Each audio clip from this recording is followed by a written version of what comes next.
Hello everyone, আজকে আমি share করব বৌদি অ্যান্ড দাদার মেহেদিতে আমরা কি কি করলাম। গুড মর্নিং সবাইকে, আপনারা সবাই কেমন আছেন? আমি এই সকালবেলা উঠে টিনটিনের সাথে একটু খেলা করছিলাম, কারণ একটু পর আমার বাইরে যেতে হবে। আজকে হচ্ছে দাদা আর বৌদির মেহেদি প্রোগ্রাম। ভেবেছি মেহেদি প্রোগ্রামে মাথায় একটু ফুল লাগাবো, সো সেই ফুল আনার জন্যই আমি অ্যাকচুয়ালি বাইরে যাচ্ছিলাম। সকাল সকাল রাস্তা একদম ফাঁকা ছিল, এই ফাঁকা রোডে আসলে যাতায়াত করতে খুবই বেশি ভালো লাগে। আমি অ্যাকচুয়ালি ফুলের দোকানে গিয়ে ভালো তেমন ইয়েলো কালারের কোনো ফুল পাইনি, কিন্তু এই হলুদ গোলাপগুলো দেখে খুবই ভালো লেগেছে, এর জন্য আমি হলুদ গোলাপগুলো নিয়েছি আমার মাথায় বাঁধার জন্য। এই তো রেডি হয়ে গিয়েছি, আর তারপরে কারেন্ট চলে গিয়েছিল, তারপর আমরা সবাই বের হয়ে যাই মুন্সিগঞ্জের উদ্দেশ্যে। সেদিন অনেক বেশি ঠান্ডা ছিল, আর আমাদের মাইক্রোর ভিতরে অনেক বেশি শীত লাগতেছিল। দেখতে মনে হচ্ছে অনেক ভোরবেলা বের হয়েছি, বাট এটা একদম বিকাল ছিল, আর কুয়াশা একদম চারদিক ভরে গিয়েছে। আমরা উইদিন 1 আওয়ারের মধ্যে মুন্সিগঞ্জ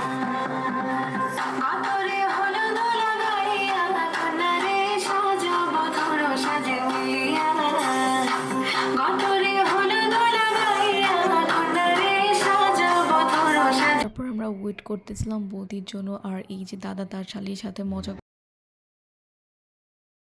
তারপর এই যে আমাদের ব্রাইড, আমাদের বৌদি চলে আসে হাতে মেহেদি দিয়ে আর সাজুগুজু করে আমাদের সবাইকে মেহেদি দেখাচ্ছিল, আর এই যে হাতের মধ্যে দাদার নাম লিখেছে বর্ষণের বউ, আর সে খুবই বেশি হ্যাপি ছিল। তারপর আমাদেরকে খাবার দিয়ে দেয়, আর এখানে ছিল চা, মিষ্টি, সিঙ্গারা আর কিছু নিমকি। সো সবাই আমরা খেতে বসে পড়ি। এরপর আমরা খাওয়া শেষ করে স্টেজে যাই। স্টেজে গিয়ে দেখি বৌদি অ্যান্ড দাদা ফটোশুট করছে, অ্যান্ড দাদা বৌদিকে মেহেদি দিয়ে দিচ্ছে, আর সবাই একের পর এক তাদের সাথে ছবি তুলছিল। আর এখানে মা আর আমার বোনেরা সবাই বসেছিল।